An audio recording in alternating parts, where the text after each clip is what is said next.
வணக்கம். இது அரை டிஎம்டி கம்பிகள் வழங்கும் கேள்வி நேரம். இந்த நிகழ்ச்சியின் மூலமாக மீண்டும் உங்களை சந்திப்பதில் மிக்க மகிழ்ச்சி. நான் செந்தில். மக்கள் சமூகம் சார்ந்து உங்கள் ஒவ்வொருவருக்குள்ளும் ஓடிக்கொண்டிருக்கக்கூடிய கேள்விகளுக்கான விடை காணும் நேரம் இது. அந்த வகையில் இன்றைய கேள்வி நேரத்தின் விவாத பொருள் என்ன? ஒரு காணொளியின் வாயிலாக திரையில் பார்க்கலாம். ये बयानबाजी और इस तरह की हरकतें बड़ी शर्मनाक बात है और जो लोग इस तरह का विरोध कर रहे हैं, योग का हो या योगी का विरोध, उन्हें हिंदुस्तान में रहने का कोई हक नहीं, वो पाकिस्तान चले जाए. பாகிஸ்தான் சலேகா என்று ஹிந்தியில் நிறைவு செய்திருக்கக்கூடியவர் சாத்வி பிராச்சி, பாஜகவினுடைய நாடாளுமன்ற உறுப்பினர், விஸ்வ இந்து பரிஷத்தினுடைய மூத்த தலைவர்களில் ஒருவர்.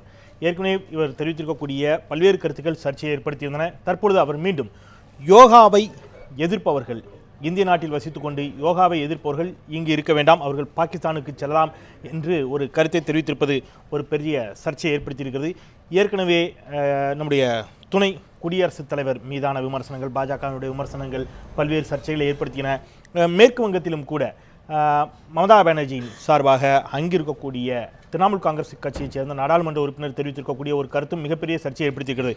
நம்மை யாராவது முறைத்தால், திரிணாமுல் காங்கிரஸ் கட்சியைச் சேர்ந்தவர்களை யாராவது முறைத்தால் அவருடைய கண்களை பிடுங்குவோம், நம்மை நோக்கி கைகளை நீட்டினால் அவர்கள் கைகளை வெட்டுவோம் என்பது போன்ற நாகரிகமான வார்த்தைகளை எல்லாம் பயன்படுத்த தொடங்கியிருக்கிறார்கள் நாடாளுமன்ற உறுப்பினர்கள். இது எந்த அளவிற்கு நாகரிகமான போக்கு? ஏன் இவ்வளவு வெறுப்பு அரசியல் மேலோங்க வேண்டும்? சமீப காலமாக மேலோங்கி கொண்டிருக்கக்கூடிய இது போன்ற வெறுப்பு அரசியலின் பின்னால் இருக்கக்கூடிய இனம் சார்ந்த, சாதி சார்ந்த, மதம் சார்ந்த வெறுப்பு பேச்சுக்களுக்கான காரணிகள் என்ன, அதற்கான தீர்வுகள் என்ன என்பதை நாம் இன்றைக்கு விரிவாக விவாதிக்க இருக்கின்றோம். நம்மோட அரங்கில் 4 சிறப்பு விருந்தினர்கள் இணைகிறார்கள். திராவிட முன்னேற்ற கழகத்தின் சார்பில் திரு வைத்தியலிங்கம் நம்மோடு இணைகிறார், வரவேற்கிறேன். வணக்கம். திரு ஆலு ஷானவாஸ் விடுதலை சிறுத்தைகள் கட்சியின் சார்பாக இணைகிறார், வணக்கம். திரு நித்யானந்தன் பாரதிய ஜனதா கட்சியின் ஆதரவு நிலைப்பாடு எடுத்துக்கொண்டிருக்கக்கூடியவர், அவரும் நம்மோடு இணைகிறார், வணக்கம். இவர்களை தவிர பாண்டிச்சேரியிலிருந்து நேரலையில் நம்மோடு பாஜகவின் சார்பாக அதன் மூத்த நிர்வாகிகளில் ஒருவரான திரு ஆதவனும் நம்மோடு இணைகிறார். திரு ஆதவன், உங்களுக்கும் என்னுடைய வணக்கங்கள், இனிதாக வரவேற்கிறேன். இந்த நாம் நிகழ்ச்சிக்குள் பயணிக்கலாம். என்னுடைய முதல் கேள்வியை திரு வைத்தியலிங்கம் அவர்களிடமிருந்தே தொடங்கலாம் அப்படின்னு நினைக்கிறேன். தொடர்ச்சியான இது போன்ற கருத்துக்களை குறித்து இது இன்றைக்கு தற்போது வந்த கருத்துங்கிறதுனால இதை நம்ம முன் வச்சிருக்கிறோம். தொடர்ச்சியாக இது மாதிரியான பல கருத்துக்கள் முன்வைக்கப்படுகின்றன. பாஜக மட்டுமல்ல, பரவலாக எல்லா கட்சிகளையும் இது போன்ற ஒரு பேச்சுக்கள் அதிகரிக்கக்கூடிய ஒரு சூழலை பார்க்க முடிகிறது. இதற்கான காரணியாக நீங்கள் நினைப்பது என்ன? அரசியல் ஆதாயம் என்பதை தவிர அதற்கு மேலாக இப்பொழுது ஒரு சகிப்புத்தன்மை இல்லாத நிலை தோன்றியிருக்கிறது. எதையும் மாற்று கருத்துக்களை ஏற்றுக்கொள்ள முடியாத ஒரு சூழ்நிலையை மற்றவர்கள் சொன்னால் புரிந்து கொள்ள முடியும். ஆனால் ஆளுகின்ற பொறுப்பில் இருக்கிறவர்களுக்கே அந்த குணம் இருக்கிறது என்பதைத்தான் ஏற்றுக்கொள்ள முடியாத நிலை தொடர்கிறது. இப்போ நமக்கு அரசியல் சட்டம் பேச்சுரிமையை வழங்கியிருக்கிறது. ஆனால் அந்த பேச்சுரிமையோடு இணைந்தது ரீசனபிள் ரெஸ்ட்ரிக்ஷன்ஸ், நியாயமான கட்டுப்பாடுகள். அந்த நியாயமான கட்டுப்பாடுகள் என்ன என்பதை பற்றி இதுவரை எந்த வரையறையும் இல்லை. ஆனால் சமீபத்திலே அல்டமாஸ் கபீர் உச்சநீதிமன்ற தலைமை நீதிபதியாக இருந்த பொழுது ஒரு பொது நல வழக்கு வந்தது. அந்த வழக்கிலே இந்த அத்துமீறல்கள், பயமுறுத்தும் பேச்சுக்களை எல்லாம் நெறிப்படுத்த வேண்டும் என்று கோரினார்கள். அதில் உச்சநீதிமன்றம் குறிப்பிட்டு சிலரை சொல்லியது. அதில் பிரவீன் தொக்காடியா, ஒவைசி, ராஜ் தாக்கரே போன்றவர்களெல்லாம் குறிப்பிட்டு இவர்களெல்லாம் அத்துமீறி பேசுகிறார்கள், இவர்களை கண்டிப்பதற்கு யாரும் நீங்கள் மத்திய அரசு எடுப்பதில்லை என்ற பொழுது மத்திய அரசு என்ன நிலை எடுத்தது என்றால் அது மாநிலங்களுக்கு சம்பந்தப்பட்டது என்று சொன்னது. தேர்தல் கமிஷன் என்ன சொன்னது என்றால், நாங்கள் மக்கள் பிரதிநிதித்துவ சட்டத்திலே சில மாற்றங்களை கேட்டிருக்கிறோம், அந்த உரிமைகளை எங்களுக்கு கொடுத்தால் நாங்கள் நடவடிக்கை எடுக்கிறோம் என்று சொன்னது. ஆனால் உச்சநீதிமன்றம் நீங்கள் ஏன் தயங்குகிறீர்கள், நடவடிக்கை எடுங்கள், கொஞ்சம் தைரியத்தை காட்டுங்கள் என்று சொன்ன பிறகும் கூட மத்திய மாநில அரசுகள் இது சம்பந்தமாக நடவடிக்கை எடுக்க தயாராக இல்லை. எனவே இந்த உச்சநீதிமன்றம் இது எப்பொழுது விசாரணைக்கு வருகிறது என்று தெரியவில்லை. இப்பொழுது அடுத்து வந்திருக்கிற நிகழ்வு, சுப்பிரமணிய சாமி இதே ஒரு கோரிக்கை வைத்து இந்த 498, 153, 153A, 153B, 295, 295A போன்ற உரிமை சார்ந்த பிரச்சனைகள், அந்த வழக்குகள் மீது அவர் மீது ஏகப்பட்ட வழக்குகள் இருக்கின்றன. இவைகளெல்லாம் எனது கருத்துக்களை சொல்ல தடையாக இருக்கிறது, எனவே இவைகளெல்லாம் ரத்து செய்ய வேண்டும் அல்லது மாறுதல் செய்ய வேண்டும் என்று ஒரு வழக்கு போட்டிருக்கிறார். அந்த வழக்கு அநேகமாக ஜூலை 2வது வாரத்தில் வருவதற்கான வாய்ப்புகள் இருக்கிறது. அவர் விராட் ஹிந்துஸ்தான் சங்கம் என்று ஒரு புதிய அமைப்பை தோன்றியிருக்கிறார்.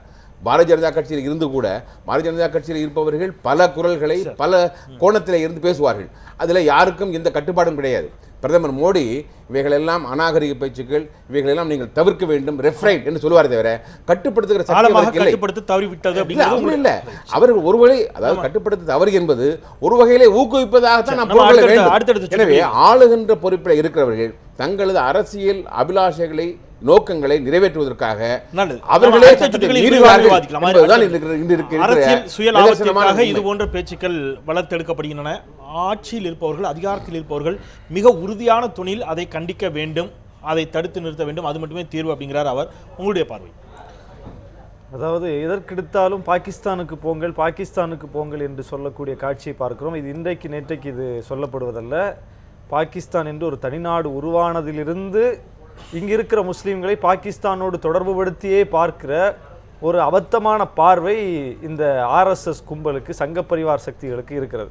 அதனுடைய வெளிப்பாடு தான் இது. ஏன்னா இன்னைக்கு ஏதோ ஒரு சாத்வி அல்லது நிரஞ்சி இவங்கெல்லாம் சொல்றது அல்ல. இது தொடர்ச்சியாக இன்னைக்கு பாரதிய ஜனதா கட்சிக்காரர்கள், சங்க பரிவார சக்திகள் யாரிடம் கேட்டாலும் இங்கு இருக்கிற முஸ்லீம்களை பார்த்து பாகிஸ்தானோடு தொடர்புபடுத்தி பேசுவது அவருடைய வாடிக்கையாக இருக்கிறது. அது ஏன்? பாகிஸ்தானோடு இங்கு இருக்கிற முஸ்லீம்களை தான் தொடர்புபடுத்தவே முடியாது. வரலாற்று ரீதியாக யாரை வேணாலும் தொடர்படுத்தலாம், ஆனால் இங்கு இருக்கிற முஸ்லீம்களை பாகிஸ்தானோடு தொடர்படுத்தவே முடியாது. ஏன்னா பாகிஸ்தான் என்று ஒரு தனிநாட்டை உருவாக்கி முஸ்லீம்கள் எல்லாம் அங்கே செல்லுங்கள், போய்கொள்ளலாம், உங்களுக்கு என்று ஒரு நாடு என்று சொன்னபோது அங்கிருக்கிற அன்னைக்கு பாகிஸ்தானுக்கு தலைமையேற்ற முஸ்லீம் தலைவர்கள் இங்கிருக்கிற முஸ்லீம்களை வாருங்கள் என்று அழைத்த போது நாங்கள் வரமாட்டோம், நாங்கள் எங்களுடைய இந்திய மண்ணுக்கு விசுவாசமாக இருப்போம், இந்திய நாட்டிலேயே இருப்போம், எங்களுடைய உரிமைகளை நாங்கள் இங்கே பெற்று வாழ்வோம் என்று சொல்லி பாகிஸ்தானை நிராகரித்து இந்திய நாட்டை ஏற்றுக்கொண்டவர்கள் இந்திய முஸ்லிம்கள். அப்போ பாகிஸ்தானை வரலாற்று ரீதியாக ஏற்காமல் நிராகரித்த முஸ்லிம்கள் இங்கு இருப்பவர்கள் இந்திய முஸ்லிம்கள்.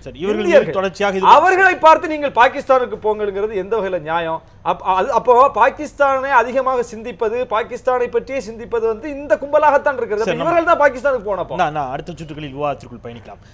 திரு நித்யானந்தன், அடிப்படையில் இது மாதிரியான வெறுப்பு பேச்சுக்கள் அப்படிங்கிறது கட்சிகளை தாண்டி பல்வேறு இயக்கங்கள், பல்வேறு அரசியல் கட்சிகள், இது இன்றைக்கு ஒரு நாடாளுமன்ற உறுப்பினர் பேசியதால் அதை காட்டினோம். நான் சொன்னது போல மமதா பானர்ஜி கட்சியை சேர்ந்த நாடாளுமன்ற உறுப்பினரும் இதே போன்றது ஒரு கருத்தை தெரிவிக்கிறார். கையை வெட்டுங்க, கண்ணை வெட்டுங்க. இந்த மாதிரியான பேச்சுக்கள் என்பது ஒரு ரோல் மாடலா நீங்க உங்களுடைய ஒவ்வொரு வார்த்தைகளும் சமூகத்தில் ஒரு தாக்கத்தை ஏற்படுத்தக்கூடிய இடங்களில் பொறுப்புகளில் இருக்கக்கூடியவர்கள் பேசக்கூடிய வார்த்தைகள் என்பது எந்த அளவிற்கு நாகரிகமாக இருக்கிறதா நீங்க நினைக்கிறீங்க? வன்முறை பேச்சிற்கு ஒரு வரைமுறை வேண்டும் என்று துவக்கத்திலே திராவிட முன்னேற்ற கழக சகோதரர் வைத்தியலிங்கம் சொன்னார். அது என்ன வரைமுறை என்று வரையறுக்கப்படவில்லை என்று சொன்னார். வன்முறை பேச்சுக்கு வரையறுக்கப்பட வேண்டிய அவசியமே கிடையாது. எல்லாருக்கும் தெரியும் வன்முறை பேச்சு என்ன என்பது பேசுபவனுக்கு தெரியாமல் பேச மாட்டான். ஒரு நாகரிகம் உள்ள சமுதாயத்தில் வாழக்கூடியவர்களுக்கு எது வன்முறை பேச்சு, எது மற்றவர்களை மிகவும் தாழ்த்தி உரிமையிலே பேசுகின்ற பேச்சு என்பதெல்லாம் பேசும் பொழுதே அவர்களுக்கு தெரியும். இவைகளெல்லாம் அரசியல் காரணங்களுக்காகவும் ஓட்டுகளுக்காகவும் பேசியிருக்கிறார்கள் என்று கூட கருத்து தெரிவித்தார்கள். அதை நான் அப்படி பார்க்கவில்லை. ஆரம்ப காலத்தில் இருந்தே மனிதன் நாகரிகத்தில் எந்த அளவிற்கு உயர்ந்திருந்தானோ அந்த அளவிலே அவனுக்குடைய விமர்சனம் அமைந்தது. ஆனால் இன்றைக்கு சமுதாயம் எந்த அளவுக்கு தாழ்ந்திருக்கிறதோ அந்த அளவிலே அங்கே இருந்து வரக்கூடியவர்கள் தலைவராக வருகிறார்கள். அவர்களுடைய பேச்சு அதன் அடிப்படையிலே தான் அமைகிறது. எனவே தனிமனித ஒழுக்கம் என்றைக்கு சீராகிறதோ அன்றைக்கு நிச்சயமாக இப்படிப்பட்ட பேச்சுக்கள் ஒழிக்கப்படும். இப்படிப்பட்ட பேச்சுக்கள் யாரையும் ஆதரிக்க மாட்டார்கள். பிரதமர் கண்டுகொள்ளவில்லை, நடந்தால் நடந்து கொண்டு போகட்டும் என்பது போல பிரதமர் இருப்பதாக எனக்கு தெரியவில்லை. இதுவரை காணாத அளவிலே ஒரு பிரதமர் 65 ஆண்டுகளுக்கு பின்னால், வாஜ்பாயும் சேர்த்தா என்று சொல்வீர்கள். ஆம், அவர் ஒரு சில விஷயங்களிலே சமாதானமாக போய்விடலாம் என்று கூட மிதவாதியாக இருந்தார். ஆனால் இவர் தேசத்தை பொறுத்த மட்டில் மிதவாதம் என்பதல்ல, தேசம்தான் பெரிது என்று சொல்லக்கூடிய அளவிலே ஒரு பிரதமர் கிடைத்திருக்கிறார். தனிமனித ஒழுக்கத்தோடு சாத்வி பிராச்சி, யோகி ஆதித்யநாத் போன்றவர்கள் செயல்பட வேண்டும், அதை செயல்பட தவறிவிட்டார்கள் அப்படிங்கிறது உங்களுடைய வாதமா இருக்கிறது. நிச்சயமாக நம்முடைய சமுதாயத்தில் தனிமனித ஒழுக்கம் ஓங்கப்பட வேண்டும். ரைட், நான் வரேன். திரு ஆதவன், பாஜக நாடாளுமன்ற உறுப்பினர்கள் தனிமனித ஒழுக்கத்தோடு செயல்படவில்லை அப்படிங்கிற ஒரு கருத்தை பதிவு செய்கிறார் நித்யானந்தன். அவர் பாஜக நாடாளுமன்ற உறுப்பினர்கள் மட்டுமல்ல, எல்லாரையும் இதுபோல் பேசக்கூடிய எல்லோரையுமே சேர்த்தே குறிப்பிடுகிறார். இல்ல, நான் பேசிய தனிமனித ஒழுக்கம் என்று சொன்னேன். அதுதான் சமூகத்தில் பாராளுமன்ற உறுப்பினர்களை சொல்லவில்லை. சமூகத்தில்னா நானும் சமுதாயத்தினுடைய சமூகத்திலிருந்து தான் வருகிறார்கள் அவர்கள் என்று அதுதான் சொல்றேன். இந்த சமூகத்திலிருந்து வரக்கூடிய எல்லோரையும் நம்ம குற்றம் சாட்ட முடியாது. இந்த சமூகத்திலிருந்து வரக்கூடியவர்கள் வன்முறையை தூண்டக்கூடிய வகையில், அநாகரிகமாக பேசக்கூடிய வகையில் இருப்பவர்கள் தனிமனித ஒழுக்கம் இன்றி இருக்கிறார்கள். சமுதாயத்தில் மேலோங்கி இருக்கின்ற காலத்தில் பிரதிபலிக்க. அதுதான் நான் கேட்கிறேன். இந்த சமூகத்தில் இது போன்ற இந்த இனிய உளவாக இன்னாத குரல்னு கூட எடுத்துக்கலாம். சமூகத்தில் அப்படி இருந்தால் கூட ஏன் இவர்கள் கனி இருப்ப காய் கவர்கிறார்கள் அப்படிங்கிற ஒரு கேள்வியோடய நான் வைக்கிறேன். அப்படியே கூட எடுத்துக்கலாம். ஏன் இந்த மாதிரியான அநாகரிகமான பேச்சுக்களும் ஒரு ஆரோக்கியமற்ற அரசியலும் செய்ய வேண்டிய தேவை எங்கு வருகிறது?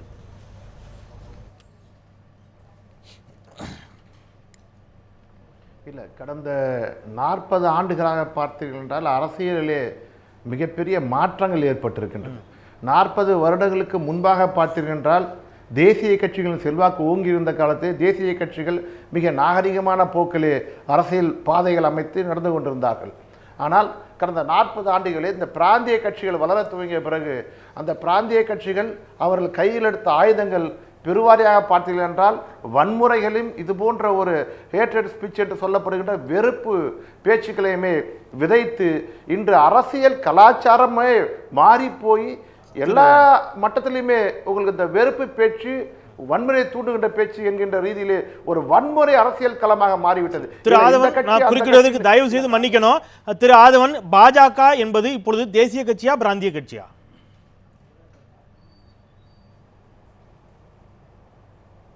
இல்லை, அதாவது நான் ஒட்டுமொத்தமாக அரசியல் களமே என்று மாறி போயிருக்கின்ற காரணத்தினால் நாங்கள் தேசிய கட்சியை சேர்ந்தவர்களாக இருந்தாலும் கூட எதிர்வினை, அதாவது எங்களுக்கு எதிரில் இருக்கிறவங்க என்ன ஆயுதத்தை கையால் அவருக்கு எதிர்வினை ஆற்ற வேண்டிய சூழ்நிலை. சில சமயங்களில் வந்து பார்த்தீங்கன்னா பாஜகவும் நாகரிகமாக நடந்து கொள்கின்ற கட்சியும் கூட சமயத்தில் வந்து அநாகரிகமாக பேச வேண்டிய சூழ்நிலைக்கு தள்ளப்படுகின்றார்கள். அதுதான் ஒட்டுமொத்தமாக பார்த்தீங்கன்னா இதில் வந்து இந்த கட்சியை கூட சொல்ல முடியாது. இதுல வந்து பொதுவாகவே அரசியல் சூழ்நிலை மாறி போயிருக்கின்றது. நல்லது, நம்ம ஒரு சிறிய இடைவெளிக்கு பிறகு பேசலாம். ஏன்னா இங்க எந்த அளவிற்கு நம்ம இதை சரியா எடுத்துக்க முடியும் அப்படின்னு தெரியல. ஏன்னா சமூகத்தின் மீதான குற்றச்சாட்டுகள் அப்படின்னு சொன்னா இங்க இருக்கக்கூடிய எல்லா விஷயங்களுக்கும் ஓவைசியினுடைய பேச்சுக்களுக்கு நாம் ஓவைசியை தான் குற்றம் சாட்டுகிறோம். குற்றம் சாட்டுவதுதான் சரியாக இருக்கும் நானும் நம்புறேன். ஆனால் மற்ற நாடாளுமன்ற உறுப்பினர்கள் குறித்தான குற்றச்சாட்டுகள் வருகின்ற பொழுது சமூகத்தின் மீதான குற்றச்சாட்டுகளை நாம் வைக்கிறோம் அப்படின்னு சொன்னா நாம் வேறு எதையோ சொல்லி தப்பித்துக்கொள்ள முயற்சிக்கிறோமா அப்படிங்கிற ஒரு கேள்வி இயல்பாகவே எழுகிறது. பேசலாம் ஒரு சிறிய இடைவேளைக்கு பிறகு.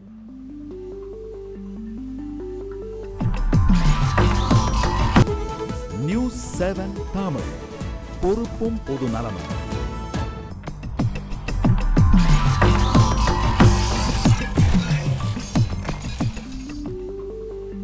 சிறிய விளம்பர இடைவெளிக்கு பிறகு மீண்டும் RSTMT கம்பிகள் வழங்கும் கேள்வி நேரம் நிகழ்ச்சிக்கு உங்களை மிகுந்த அன்போடு வரவேற்கின்றேன். வெறுப்பு அரசியல் நாளுக்கு நாள் அதிகரித்துக் கொண்டிருக்கக்கூடிய காரணிகள் என்ன, அதற்கான தீர்வுகள் என்ன என்பதை குறித்து பேசிக் கொண்டிருக்கின்றோம். இடைவேளைக்கு பிறகு நம்மோடு மற்றொரு ஆளுமை இணைந்திருக்கிறார். முனைவர் சுந்தரவல்லி மார்க்சிய கம்யூனிஸ்ட் கட்சியின் சார்பில் இணைந்திருக்கிறார். அன்போடு வரவேற்கிறேன். தொடக்க சுற்று கருத்துக்களாக இவர்கள் பகிர்ந்து கொண்டது அப்படிங்கிறது அதை சுருக்கமாக உங்களுக்கு கொடுத்துட்றேன். அரசியல் காரணிகளுக்காக சுய லாபத்தை எதிர்பார்த்து இது போன்ற வெறுப்பு அரசியலை முன்வைக்கிறார்கள். அது கட்டுப்படுத்த வேண்டியது அதிகாரத்தில் இருப்பவருடைய கடமை அப்படிங்கிறார் வைத்தியலிங்கம். தொடர்ச்சியாக இஸ்லாமியர்களுக்கு எதிராக இது போன்ற கருத்துக்கள் வைக்கப்படுவது வாடிக்கைதான்ங்கிறது அவருடைய வாதமாக இருக்கிறது. நம்முடைய நித்யானந்தன், அடிப்படை சமூகத்திலேயே இன்றைக்கு தனிமனித ஒழுக்கம் கெட்டு போயிருப்பது, இது போன்ற மனிதர்கள் அங்கேருந்து தான் சமூகத்திலேருந்து தான் வராங்க, அதுதான் காரணம் அப்படிங்கிறார் அவர். ஆதவன், பிராந்திய கட்சியினுடைய வருகையும் அவருடைய ஆதிக்கமும் அதிகமாக தொடங்குகின்ற பொழுதுதான் அவர்களிடமிருந்து கற்றுக்கொண்டதுதான் இது போன்ற வார்த்தைகள் வெறுப்பு அரசியல்ங்கிறது அவருடைய வாதமாக இருக்கிறது. உங்களுடைய பார்வை? என்னை பொறுத்தவரையில் வெறுப்பு அரசியல் மட்டும் கிடையாது, அருவருப்பு அரசியலும் பேச்சில் இப்போ வந்துட்டு இருக்கு. பாராளுமன்றங்கள் பெண்களை மதிக்க வேண்டிய இடத்துல இருந்த பாராளுமன்றங்கள் இன்றைக்கு பாராளுமன்றத்துக்குள்ளே தென்னிந்திய பெண்கள் எல்லாம் கட்டழகானவர்கள் என்று ஒரு காம்ப்ளிமெண்ட் பேசுகிற அளவிற்கு இன்றைக்கு வந்திருக்கிறது. நைஜீரிய பெண்ணை ஒரு நாட்டினுடைய தலைவர் திருமணம் செய்து கொள்வாரா என்கிற கேள்விகள் எல்லாம் அருவருக்கக்கூடிய வகையிலே, பெண்களை இழிவுபடுத்தும் வகையிலும், நிறத்தை வைத்து கேவலமாக பேசக்கூடிய வகையிலும் அருவருப்பு பேச்சுகளும் இன்றைக்கு எழுந்து வருகிறது. இதற்கு என்னை பொறுத்தவரையும் பேசிக்க ஒரே ஒரு ரீசன் தான் இருக்கும். முதல்ல கொள்கை சார்ந்த அரசியல் இன்று நாட்டிலே இருந்தது. கொள்கை சார்ந்து மக்களுக்கான அரசியலை முன்னெடுத்த தலைவர்கள் இருந்தார்கள் ஒரு காலத்தில். ஆனால் இன்றைக்கு கொள்கை சாராத அரசியல் முன்னெடுக்கப்படுகிறதோ என்கிற ஒரு வருத்தம் எங்களை போன்றவர்களுக்கெல்லாம் இருக்கிறது. அதனுடைய பின்புலமாகத்தான் இந்த பேச்சு இருக்கிறது. ஆனால் இதுக்குள்ள கூட ஒரு உள்ள அரசியல் இருக்கு. ஒரு கட்சியினுடைய தலைவர் இது மாதிரியான ஒரு பேச்சை சொன்னார்னா எல்லா கட்சிகளும் கொதிப்பதும், அவங்க கட்சியில பேசினாங்கன்னா வாயை மூடிக்கொண்டு அதற்கு ஆதரவாக பேசுவதும் போன்ற ஒரு அரசியல் விளையாட்டு, சித்து விளையாட்டுகளும் இருக்கத்தான் செய்கின்றது. பொதுவாக இந்த அருவருப்பு பேச்சிலே சிறுபான்மையினரையும் பெண்களையும் இழிவாக கேவலமாக பேசுகிற ஒரு போக்கு என்பது வருகிறது. இது கொள்கை சார்ந்த அரசியலாக இல்லாத ஒரு காரணத்தினாலே என்று நினைக்கிறேன். இன்னொன்று, தங்கள் அரசியலை காழ்ப்புணர்ச்சியை தூண்டிவிட்டோ, மக்கள் மத்தியிலே ஒரு வெறுப்புணர்ச்சியை தூண்டிவிட்டோ வாக்கு வங்கிகளை பெருக்கிக் கொள்வதற்கான திட்டமாகவும் கூட இது இருக்கும் என்பதும் என்னுடைய விஷயமாக நான் பார்க்கிறேன். நித்யானந்தன், நீங்க சொல்லுகிற பொழுது சமூகத்தில் இருந்து வரக்கூடியவர்கள் தான் மனிதர்கள், சமூகத்தில் தனிமனித ஒழுக்கம் என்பது குறைந்து போய் கொண்டிருக்கிறது அப்படிங்கிற ஒரு வாதத்தை வச்சிங்க. அது ஏற்றுக்கொள்ளக்கூடிய வாதம் என்று எடுத்துக்கொண்டாலும் கூட அந்த கருத்துக்களை தெரிவிக்கக்கூடியவர்கள் யாருன்னு பார்த்தீங்கன்னா யோகி ஆதித்யநாத். யோகி அவர் முழுக்க காவி உடை அணிந்து ருத்ராட்ச மாலையோடு இருக்கக்கூடிய ஒரு நாடாளுமன்ற உறுப்பினர். சாத்வி பிராச்சி ஒரு பெண் துறவி, விஸ்வ இந்து பரிஷத்தினுடைய தலைவி. யோகா செய்வதால் உடலும் மனமும் ஒருமுகப்படுத்தப்படும், நல்ல எண்ணங்கள் வரும் என்ற அடிப்படையில் தான் உலக நாடுகள் முழுவதும் யோகா தினம் கொண்டாடப்பட்டது. ஆனால் இவர்கள் தொடர்ந்து யோகாவை செய்து கொண்டிருக்கிறார்கள் அப்படிங்கிற நாங்கள் நம்புகிறோம். அப்போ யோகா செய்கிறார்கள், துறவியாக இருக்கிறார்கள், ஆன்மீகத்தில் மிகுந்த ஈடுபாடு கொண்டவர்கள். இவர்களிடமிருந்தே இது போன்ற வெறுப்பு வார்த்தைகள் வருகின்ற பொழுது, இந்த மாதிரியான எதிர்வினைகள் வருகின்ற பொழுது, வெறுப்பும் துவேஷமும் வருகின்ற பொழுது, இந்த யோகாவால் என்ன பலன், இந்த ஆன்மீகத்தால் என்ன பலன் அப்படிங்கிற ஒரு கேள்வி உள்ளபடியான உண்மையான ஆன்மீகவாதிகளுக்கும் யோகாவை நேசிக்கக்கூடியவர்களுக்கும் கூட தோன்றும் இல்லையா? ஒரு சில ஆன்மீகவாதிகளை நீங்கள் குறிப்பிட்டு சொல்ல முடிகிறது. பல பேர் இந்த நாட்டிலே ஆன்மீகத்தை போதித்துக் கொண்டிருக்கிறார்கள். அவருடைய பேர் வெளியே தெரிவது கூட கிடையாது. அவர்களெல்லாம் யோகா செய்து கொண்டிருக்கிறார்கள், சமுதாயத்துக்கு நற்பணிகளை ஆற்றி கொண்டிருக்கிறார்கள், மனிதர்களை நல்ல முறையிலே வளர்வதற்கான அத்தனையும் செய்து கொண்டிருக்கிறார்கள். நான் தயவுசெய்து குறிப்பிடுவது அதுதான் நான் கேட்குறேன். ராமகிருஷ்ண பரமஹம்சருடைய கொள்கைகளையோ நம்முடைய வள்ளலாரினுடைய கொள்கைகளையோ சுவாமி விவேகானந்தருடைய கருத்துக்களையோ கொண்டு போய் சேர்க்க வேண்டிய அரசு இவர்களுடைய கருத்துக்கள் அதை முந்தி வேகமாக சென்று கொண்டிருக்கிறது. அப்ப இதை தடுத்து நிறுத்த வேண்டிய பொறுப்பு அரசுக்கு இருக்குது இல்லையாங்கிற. இந்த நாட்டில் இருக்கக்கூடிய ஆன்மீகம் சார்ந்த உயர்வான தத்துவங்களையும் கொள்கைகளையும் மக்களுக்கு போய் சேர விடாமல் இது போன்ற சாமியார்களுடைய கருத்து அவங்களை போய் சேருதுன்னா அதை தடுத்து நிறுத்து நல்ல ஆன்மீகவாதிகளுடைய கருத்துக்களை கொண்டு போய் சேர்க்க வேண்டிய கடமை மத்திய அரசுக்கு இருக்குதா இல்லையா? அதாவது செயல்பாடு என்பது மனிதர்களுக்குரியது. ஒரு செயல்பாட்டினுடைய எதிர் செயல்பாடு என்பது ரியாக்ஷன். அது மனிதர்களை விட மிருகத்துக்குத்தான் அதிகமாக முக்கியத்துவம் கொடுக்கப்படுகிறது. தெரிந்தோ தெரியாமலோ இன்றைய அரசியல் சூழ்நிலையிலே ரியாக்ஷன் தான் அதிகமாக இருக்கிறது, ஆக்ஷனை காண முடியாது. அப்படிப்பட்ட ரியாக்ஷனில் வரக்கூடியதான் இவைகளெல்லாம். இவற்றையெல்லாம் மோடி அவர்கள் ஓராண்டு நிறைவின் போது ரத்தன சுருக்கமாக மிக தெளிவாக, இதுவரை சொல்லாத 10 ஆண்டுகள் பேசாத பிரதமரையெல்லாம் நாம் பார்த்திருக்கிறோம். மிக தெளிவாக மக்களுக்கு எடுத்து சொன்னார், பேசக்கூடியவர்களுக்கு எடுத்து சொல்லியிருக்கிறார். இது போன்ற பேச்சுக்களை எல்லாம் நிறுத்தி கொள்ள வேண்டும், வளர்ச்சியிலே உங்களுடைய நாட்டம் வேண்டும். இந்த கட்சியினுடைய கொள்கை மக்களிடத்தில் நாம் வாக்கு சேகரித்தது வளர்ச்சி என்று சொல்லிதான் என்று ஒரு பிரதமர் பேசியிருக்கிறார். அவர் பேசவில்லை, கண்டிக்கவில்லை. ரொம்ப சுருக்கமா மீண்டும் குறிக்கிறேன். இப்போ இந்த நிகழ்ச்சியினுடைய ரொம்ப அடிப்படையில் இந்த நிகழ்ச்சியுடைய தொகுப்பாளர் இப்போ நான் வச்சுக்கங்களேன், நான் கண்ணா அப்படின்னு பேசுறேன், அத்துமீறி வரம் மீறி பேசுறேன், தனி மனித மரியாதை இல்லாமல் ஒழுக்கம்லாம் பேசுறேன்னா உடனடியாக எங்களுடைய நிர்வாகம் என்ன செய்யும்? உடனடியாக என்னை பணியிலிருந்து நீக்கும், குறைந்தபட்சம் இந்த நிகழ்ச்சியிலிருந்தாவது நீக்கும். ஏன் இப்படி செய்கிறான்னு, நீ அப்படி பேசாதப்பா அப்படின்னு ஒரு வருஷத்துக்கு ஒரு முறை சொல்றாங்க. ஆனால் ஒரு வருஷமும் தொடர்ந்து நிகழ்ச்சியில் அந்த மாதிரி பேசிட்டு இருந்தேன்னு சொன்னா அவங்க சொல்லிட்டாங்க, நிர்வாகம் சொல்லிடுச்சுன்னு மட்டும் சொல்லிட்டு இருக்க முடியுமா? உங்களுடைய பணி இந்த ஊடகத்திலே, இந்த நிகழ்ச்சியிலே உங்களுக்கு பொறுப்பு இருக்கிறது. அதை உங்களால் இப்படி செய்ய முடியும். ஆனால் இந்த ஜனநாயகத்திலே மக்கள் வாக்குகளை பெற்று பெருவாரியான எண்ணிக்கையிலே இடங்களை பெற்று ஆட்சி செய்ய வேண்டும் என்று சொன்னால் ஒரு சில இடங்களில் நாம் விட்டு கொடுத்துத்தான் ஆக வேண்டியது. அதுதான் கேக்குறேன். இது அரசியலான்னு கேக்குறேன். அரசியல் அல்ல, நிச்சயமாக அப்படித்தான் அரசியல் அல்ல. பகாசூரனை கூட மகாபாரத காட்சியிலே நாம் பார்த்தோம். வீட்டிற்கு ஒருவன் அவனுக்கு பலி கொடுக்க வேண்டும் என்று சொன்னார்கள். சப்ஜெக்ட் இல்ல, நான் எடுத்துக்காட்டு சொல்றேன். ஆனால் ஒரு நாள் பீமன் சென்று அவனை வதம் செய்தான். என்னுடைய மிக தெளிவான கேள்வி, இங்க இருக்கக்கூடிய ஆலூர் ஷானவாஸ் எதற்காக இப்ப பாகிஸ்தான் போகணும்? என்னுடைய அடிப்படையிலான கேள்வி. கண்ணியமிக்க காயிதே இல்லத்தவர்கள் எதற்கு செல்ல வேண்டும்? அப்துல் கலாம் எதற்காக பாகிஸ்தான் செல்ல வேண்டும்? இல்ல அடிப்படையில் அப்படி போறதுன்னு முடிவு பண்ணிக்கிட்டா கூட நான் கேட்கிறேன். சவுதி அரேபியா, துபாய், குவைத்து, இந்த மாதிரி இஸ்லாமிய நாடுகளுக்கு போலாமாங்க? Iraq, Iran. ஏன் பாகிஸ்தான் பர்பஸாங்கிற வார்த்தை இருக்கு இல்லையா? இதுதான் வெறுப்பு அரசியல் அப்படிங்கறத தான் நான் திருப்பி சுட்டிக்காட்ட விரும்புகிறேன். இது ஏன் சரியான? நான் சொல்லுகிறேன், அதுக்கு பதில் சொல்லுகிறேன். அவருக்காக பதில் என்பதில்லை, நான் புரிந்து கொள்ள வேண்டும் என்பதற்காக சொல்லுகிறேன். தவறை நியாயப்படுத்துவதற்காக, புரிந்து கொள்வதற்கு. நான் தவறை நியாயப்படுத்தவில்லை, புரிந்து கொள்ளுங்கள் என்று சொல்லுகிறேன். ஒரு விளையாட்டிலே கூட பாகிஸ்தான் வந்து இங்கு விளையாடும் போது அதை பாராட்டி கைத்தட்டக்கூடியவர்கள் அதிகமாக யாராக இருக்கிறார்கள் என்று பார்க்கின்ற போது வரக்கூடிய ரியாக்ஷன்.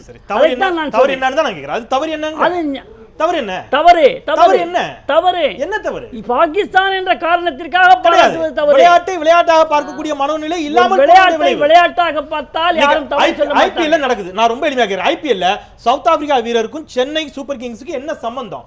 சென்னை சூப்பர் கிங்ஸ்ல 4 பேரை தவிர சென்னையில இருக்கக்கூடிய பிளேயர் ஒருத்தர் கூட கிடையாது. நான் எதுக்கு கேக்குறேன், பேர் மட்டும் சென்னை சூப்பர் கிங்ஸ் சென்னையிலும் நீங்க ஆதரிக்கிறீங்க. அதுல விளையாட அத்தனை பேர் வெளிநாட்டுக்காரங்க தானே. நான் வந்து நியாயப்படுத்தவில்லை என்று சொல்லி இருக்கிறேன், புரிந்து கொள்ளுங்கள் என்று சொன்னேன், நியாயப்படுத்தவில்லை. நான் திரு ஆதவனுடைய கருத்தை கேட்டுட்டு வரேன், ப்ளீஸ் வரேன். திரு ஆதவன், அடிப்படையில் இந்த மாதிரியான கருத்துக்கள் எதிர்வதுனா அவர்கிட்ட கேட்டு அதே கேள்வி தான் கேட்கிறேன். ஒரு நாடாளுமன்ற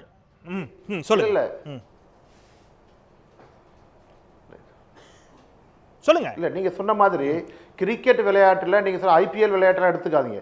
தேசிய அணிகள் மோதுகின்ற பொழுது, இந்திய அணியும் பாகிஸ்தானையும் மோதுகின்ற பொழுது, ஒருவேளை இந்தியா தோற்கின்றது, பாகிஸ்தான் வெல்கின்றது என்றால் அது நிச்சயமாக இந்தியாவில் பிறந்த ஒவ்வொரு இந்திய வித்துக்கும் பிறந்தவர்களும் அதற்காக கண் கலங்குவார்கள், வருத்தப்படுவார்கள். ஏன்னா நம்ம தேசம் அங்கே தோற்று கொண்டிருக்கிறது.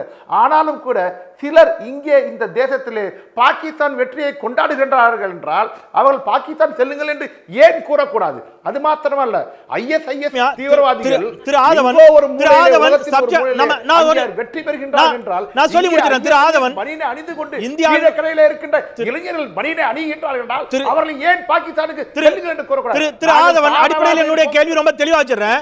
இந்திய குடியரசு துணைத் தலைவர் ஹமீத் அன்சாரி, நீங்கள், நான், பிரதமர் உள்ளிட்ட அத்தனை பேரும் மரியாதையோடு பார்க்கக்கூடிய ஒரு பதவி அது. அவருக்கு அரசு முறைப்படி அழைப்புதல் கொடுக்கவில்லைன்னு அவர் தெளிவாக சொன்ன பிறகும் கூட சாத்வி பிராச்சி பேசுகிறார். பாஜக பகிரங்கமாக வருத்தம் தெரிவித்த பிறகும் அவர் பேசுகிறார். அது என்ன திருமணமா, கல்யாணமா, அழைப்பு கொடுக்கறதுக்கு வர வேண்டியதானே?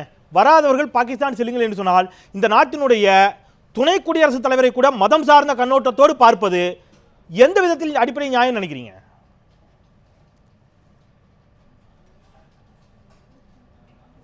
நிச்சயமா அப்படி ஒரு மதம் சார்ந்த ஒரு பார்வை ஒரு துணை ஜனாதிபதி மீது பார்க்கின்றார். நிச்சயமா அது மிகப்பெரிய குற்றம். நிச்சயமா அதை அனுமதிக்க முடியாது. ஆனாலும் கூட அவரே கூறியிருக்கின்றார், அழைப்பு வந்தது, தனக்கு உடல்நிலை சரியில்லை, அதனால் வரவில்லை. உடல்நிலை சரியில்லை என்று பாஜகவின் சார்பில் சொல்லப்பட்ட கருத்தை துணை குடியரசுத் தலைவர் அலுவலகம் மிக வன்மையாக கண்டித்திருக்கிறது, இல்ல மறுப்பு தெரிவித்திருக்கிறது. எனக்கு உடல்நிலை சரியாகத்தான் இருந்தது, எனக்கு முறையான அழைப்பு வரவில்லை என்று சொன்ன பிறகு பாஜகவின் சார்பில் கொடுக்கப்பட்ட விளக்கம் என்பது பிரதமர் தலைமையில் அந்த நிகழ்ச்சி நடைபெற இருப்பதால் புரோட்டோகாலின் படி பிரதமர் தலைமையில் நடைபெறக்கூடிய நிகழ்வுகளுக்கு குடியரசுத் தலைவரையோ துணை ஜனாதிபதியோ அழைப்பது முறை அல்ல, வாடிக்கை அல்ல, வழக்கம் அல்ல என்பதால் நாங்கள் அழைக்கவில்லை அவர்களும் தெளிவாக சொல்லியிருக்கிறார்கள். நல்லது, நான் மீண்டும் வருகிறேன். சொல்லுங்க திரு ஷானவாஸ். கிரிக்கெட்டை வைத்து ஒரு அரசியல், முதல்ல இந்த பாகிஸ்தான் முஸ்லீம்கள்னு ஒரு அரசியல் செய்தது மாதிரி கிரிக்கெட்டை வைத்து அரசியல். முதல்ல இந்த விளையாட்டை, கலையை, இலக்கியத்தை ஒரு மதத்திற்குள், ஒரு நாட்டுக்குள், ஒரு எல்லைக்குள் சுருக்குவது இருக்குதுல்ல, அது பாசிசம். அது பாசிசம். இந்திய கிரிக்கெட் வீரர் அவருக்கு இந்தியாவில் மட்டும்தான் ரசிகர்கள். இந்த கேள்வி கூட நீங்கள் இணைத்துக் கொள்ளுங்கள். என்னுடைய கோபம் ஒருவேளை இந்த அரசின் மீது அல்லது மோடி மீது என்று சொன்னால் நான் மோடியை விமர்சிக்கலாம் பிரதமர் என்ற முறையில், அல்லது இந்த அரசை விமர்சிக்கலாம். ஆனால் இந்தியாவை வெறுப்பது என்பது, இந்தியாவை வெறுக்கக்கூடிய போக்கு என்பது, அதன் வெளிப்பாடாக வரக்கூடிய பதிவுகள், அதன் வெளிப்பாடாக வரக்கூடிய பேச்சுக்கள் என்பது எந்த அளவிற்கு ஏற்புடையதாக இருக்கட்டும். அப்போ இந்தியாவின் மீது இவர்களுக்கு தேசப்பற்று இல்லை அப்படிங்கிற வாதத்தை தான் அவங்க வைக்கிறாங்க. இந்திய சுதந்திரம் அடைந்த இந்தியா சுதந்திரம் அடைந்த நாளிலிருந்து இன்றைக்கு வரை 68 ஆண்டுகள் கடந்து விட்டது. 68 ஆண்டுகளில் முஸ்லிம் சமூகத்தை பிரதிநிதித்துவம் செய்த கட்சிகள், தலைவர்கள் என்று ஏராளம் பேர் இருக்கிறார்கள். அதில் பாகிஸ்தானை ஆதரித்து இந்த தலைவர் பேசினார், இந்த தலைவரை பின்பற்றுகிற இந்த இயக்கத்தினர் செய்தார்கள் ஒரு குறிப்பை காட்ட சொல்லுங்க. ஒரு குறிப்பை ஓவைசி எந்த இடத்தில் பாகிஸ்தானை ஆதரித்து பேசினார் சொல்லுங்க. இந்தியாவில் நீங்கள் சில நிமிடங்கள் அமைதியாக இருந்தால் போதும் அப்படிங்கிற வார்த்தை என்பது ஒரு நாடாளுமன்ற உறுப்பினர் பேசக்கூடிய வன்முறையான வார்த்தை. அதாவது 2 ஓய்சி இருக்காங்க. ஒன்னு அண்ணன் ஓய்சி நாடாளுமன்ற உறுப்பினர், அவர் எங்கேயுமே அப்படி பேசினது கிடையாது. தம்பி ஓய்சி ஒருத்தர் இருக்காரு, அவர் சட்டமன்ற உறுப்பினர் இருக்கார். அவரு ஒரு முறை அப்படி பேசியது தான் இன்னைக்கு வரைக்கும் ஒட்டுமொத்தமா 100 வருஷமா RSS காரர்கள் தூண்டுற அனைத்து விமர்சனத்துக்கும் ஒரே ஒரு எதிர்வினையா இந்த ஓய்சியை தான் காரணம் காட்டிக்கிட்டே இருக்காங்க. ஓய்சி பேசினது சரியா தவறானா தவறு, முழுக்க முழுக்க தவறு. ஓய்சி பேசினதை இந்தியாவில் இருக்கிற 20 கோடிக்கு மேற்பட்ட முஸ்லீம்கள்ல ஒற்றை மனிதன் கூட ஆதரிக்கல, ஒரு அமைப்பு கூட ஆதரிக்கல. ஓய்சி பேசினார், தனிமைப்படுத்தப்பட்டிருக்காரு. அதான் பார்க்கணும் நம்ம. அப்போ அதற்கு முஸ்லீம் சமூகத்தை பொறுப்பாக்குவது அப்படி இங்க அப்படி இல்ல. நீங்க ஓய்சியை எந்த சித்தாந்தமும் இயக்கல. ஆனா இன்னைக்கு இந்த பேசக்கூடிய சாமியார்கள் இவர்கள் அத்தனை பேரையும் ஒரு சித்தாந்தம் இயக்குகிறது, ஒரு அமைப்பு கட்டுப்படுத்துது.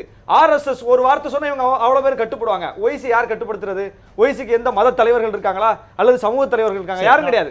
ஓய்சி ஒரு தலைவர், அவ்வளவுதான், ஒரு தனி மனிதர். ஆனால் RSS இருந்து வரக்கூடியவர்கள் அப்படி அல்ல. இந்த விவாதத்துக்கு இடையில நம்ம அபிஷேக் பானர்ஜியை மறந்தே போயிட்டோம்.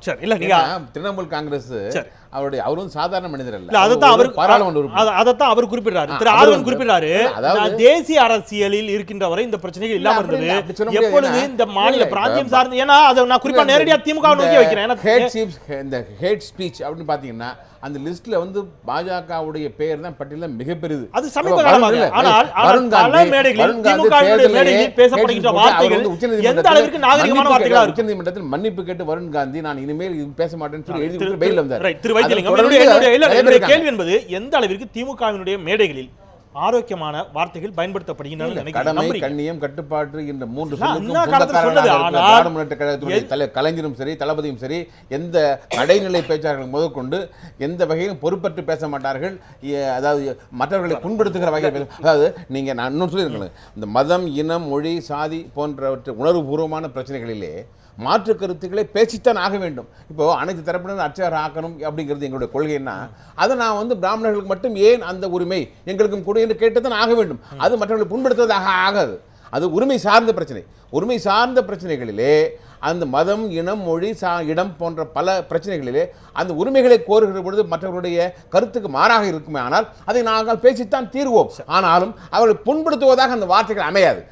அந்த வார்த்தை அண்ணா காலத்திலேயே பல பேர் அவர்களை விமர்சித்த போது கூட வாழ்க வசவாளர்கள் என்றுதான் அண்ணா சொன்னாரே தவிர எதிர்வினை இல்லை. ஒரு சிறிய இடைவேளைக்கு பிறகு பேசலாம். இதோடு இணைந்து இன்னும் பல கேள்விகள் கூட இருக்கின்றன. குறிப்பாக சாத்வி பிராச்சி அன்னை தெரசா குறித்து தெரிவித்திருக்கக்கூடிய கருத்துக்களாகட்டும், அவர் வந்து மதமாற்றத்திற்காகத்தான் இதை செய்கிறார் அப்படின்னு சொன்ன கருத்துக்களாகட்டும், மத்திய அமைச்சர் முக்தார் அப்பாஸ் நக்வி மாட்டுக்கறி சாப்பிடுபவர்கள் நீங்கள் பாகிஸ்தானுக்கு செல்லுங்கள் அப்படிங்கிறாரு.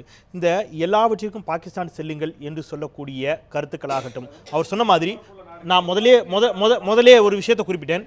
பெண்கள், சிறுபான்மை மக்கள், தலித்துகள் இந்த 3 பேருக்கும் எதிராகத்தான் இனம், மொழி, சாதி சார்ந்த பார்வையோடு தான் இது போன்ற தாக்குதல்கள் தொடுக்கப்படுகின்றன அப்படிங்கிற ஒரு கேள்வி வைத்தன். அதோடு இணைந்தே பேசலாம். ஒரு சிறிய இடைவேளைக்கு பிறகு இது போன்ற குற்றச்சாட்டுகளுக்கு, இது போன்ற வெறுப்பு அரசியலுக்கு பின்னணி காரணங்கள் என்ன பேசலாம். ஒரு சிறிய இடைவேளைக்கு பிறகு.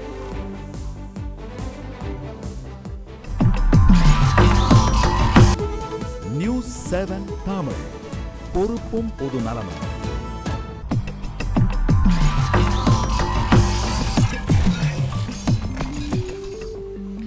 சிறிய விளம்பர இடைவெளிக்கு பிறகு மீண்டும் டீம் டி கம்பிகள் வழங்கும் கேள்வி நேரம் நிகழ்ச்சிக்கு உங்களை மிகுந்த அன்போடு வரவேற்கின்றேன். வெறுப்பு அரசியலுக்கான காரணிகள் என்ன, அதுபோன்ற பேச்சுக்களுக்கான காரணிகள், தீர்வுகள் குறித்து பேசிக் கொண்டிருக்கின்றோம்.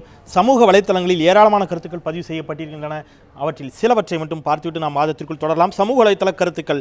ஹாஜா நிஜாமுதீன், துணை ஜனாதிபதி ஹமீத் அன்சாரியை கேவலப்படுத்தும் பாஜகவினர் தூண்டிவிட்டு வேடிக்கை பார்க்கிறார் மோடி. மத்திய ஆயுஷ் துறை அமைச்சர் இதற்கு மன்னிப்பு கோருகிறோம். ராம் மாதவும் இந்த விவகாரத்தில் மன்னிப்பு கேட்டுக்கொண்டதால் இந்த பிரச்சனையை முடித்துக்கொள்ள வேண்டும் என்று பட்டும் படாமல் பேட்டியளித்தார்.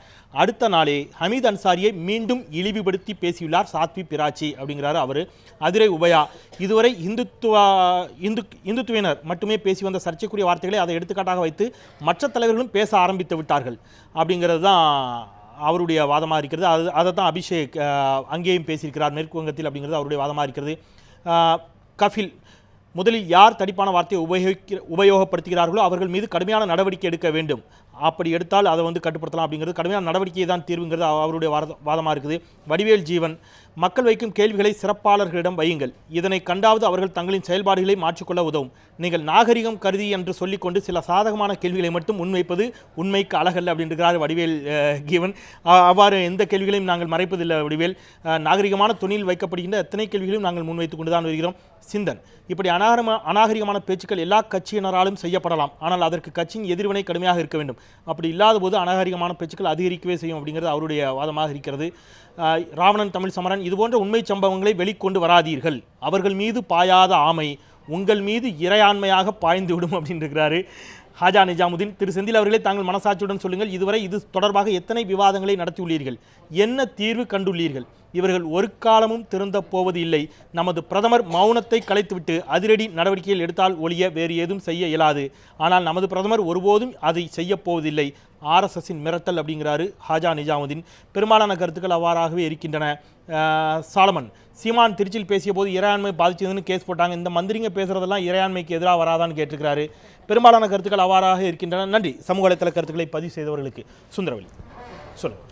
இல்லை, நீங்கள் நிறைய கேள்வி கேட்டீங்க. சாமியார்களை குறிப்பாக கேட்டீங்க, துறவின்னு. துறவி என்பதற்கே ஒரு அடிப்படையான கோட்பாடு இவங்க வைத்திருக்கிறாங்க இந்துத்துவ அமைப்பு. துறவி என்பது முற்றும் துறந்தவர்களாக இருக்கணும். அவங்களுக்கு எதுக்கு எம்பி பதவின்னு எனக்கு புரியவே இல்லை. அந்த கோஸ்டிங் எல்லாம் கொண்டு வந்து உள்ள உட்கார வச்சுட்டு ஏதாவது பேசிட்டே இருக்கணும்ன்ற மாதிரி.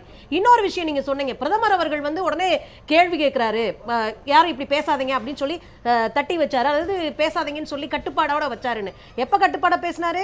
புஷ் அவர்கள் இந்தியாவுக்கு வந்து சிறுபான்மையின் மீது நீங்க கடுமையான தாக்குதலை நடத்துகிறீர்கள், இதை நான் வன்மையா கண்டிக்கிறேன், நான் புஷ் சொன்ன பிறகு இவர் கண்டிக்கிறார். அதுவரை இவர் இங்க இந்தியாவில தானே இருந்தாரு, அப்பெல்லாம் வேடிக்கை தானே பார்த்துட்டு இருந்தாரு.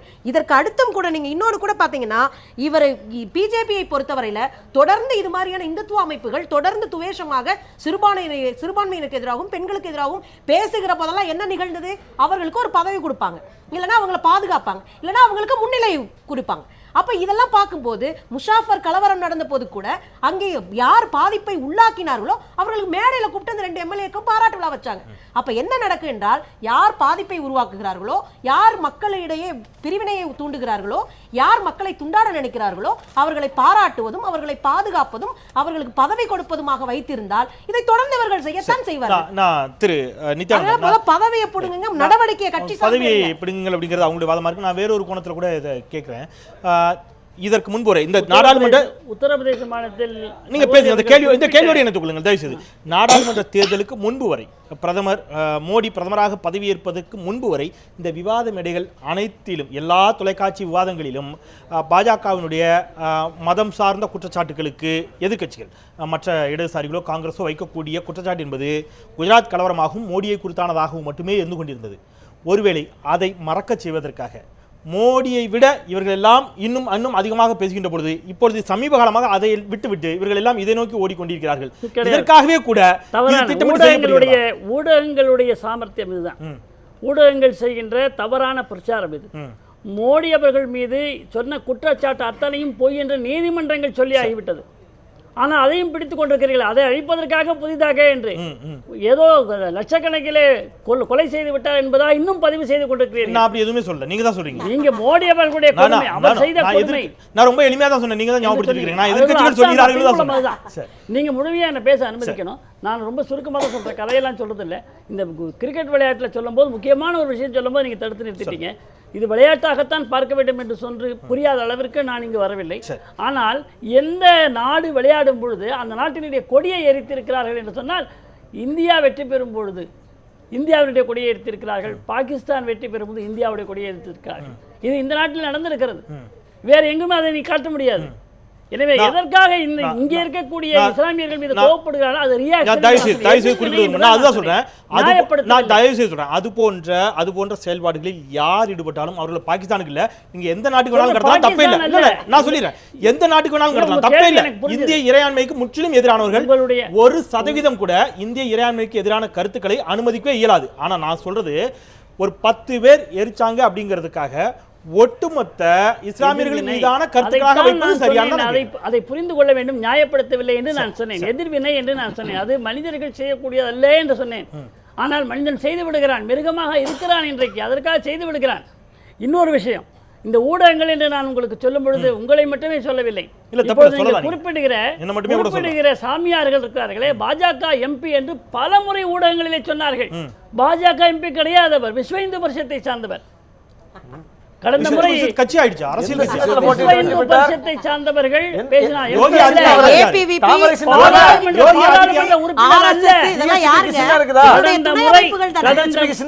கடந்த முறை விஎச்பி பாராளுமன்றத்தில் உறுப்பினர் அல்ல,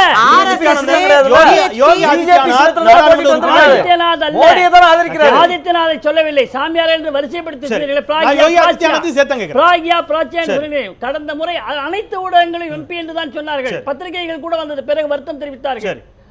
கான் பிரதர்ஸ், கான் சகோதரருடைய சுவரொட்டிகளை என்று ஒரு சாத்வி பேசினார், பாராளுமன்ற உறுப்பினர் என்று மீண்டும் மீண்டும் மீண்டும் போட்டார்கள். அவர் பாராளுமன்ற உறுப்பினரே கிடையாது.